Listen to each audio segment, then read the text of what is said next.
Hi guys, আসসালামু আলাইকুম। Welcome to Mahira cooking house. আজকে আমি শেয়ার করব খুবই দারুণ সুস্বাদু একটি কুমড়া পাতার ভর্তার রেসিপি। নতুন রাঁধুনিদের জন্য খুবই সহজ ও খুবই সুস্বাদু একটি রেসিপি হতে যাচ্ছে। আশা করি সবাই অনেক উপভোগ করবেন। সো আর কথা না বাড়িয়ে চলুন মেন রেসিপিতে। এই রেসিপি তৈরি করার জন্য সবার প্রথমে এখানে আমি কুমড়ো পাতা, কাঁচামরিচ, রসুন এবং পেঁয়াজ কেটে নিয়েছি, সুন্দর করে ধুয়ে নিয়েছি। দেন একটা কড়াইতে গরম পানির মধ্যে শুরুতে আমি কুমড়ো পাতাগুলো দিয়ে কিছুক্ষণ বয়েল করে নেব।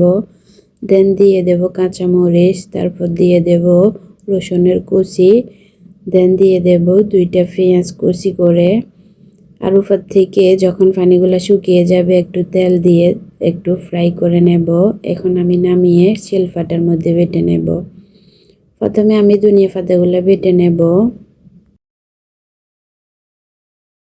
শুরুতে আমি ধনিয়া পাতা বেটে নিয়েছি। দেন এখন আমি ফ্রাই করা সব উপকরণ বেটে নেব এভাবে।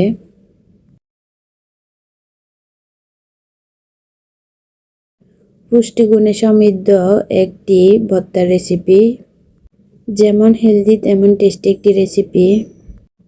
একদম মিহি করে বেটে নিয়েছি। এখন আমি অ্যাড করে দিচ্ছি স্বাদ মতো লবণ, তারপর হাত দিয়ে মেখে আবার একটু বেটে নেব মিহি করে। রেসিপি ভালো লাগলে অবশ্যই ফলো এবং সাবস্ক্রাইব করে রাখবেন, এতে করে পরবর্তী নতুন রেসিপি সবার আগে আপনার কাছে পৌঁছে যাবে। আমি 2বার করে একদম মিহি করে বেটে নিয়েছি। এখন আমি নিয়ে নেব একটা কড়াইতে।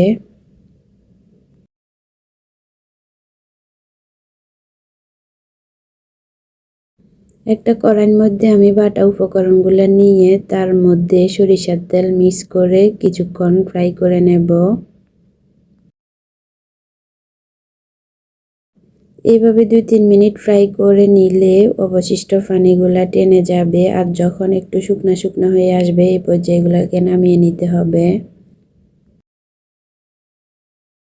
এইভাবে রেডি হয়ে গেল আমার দারুণ সুস্বাদু একটি কুমড়ো পাতার ভর্তা রেসিপি। তো রেসিপি কেমন লেগেছে অবশ্যই কমেন্ট করে জানিয়ে দিবেন। ভালো লাগলে অবশ্যই ফ্রেন্ডস এবং ফ্যামিলির সাথে শেয়ার দিয়ে তাদের দেখার সুযোগ করে দিবেন।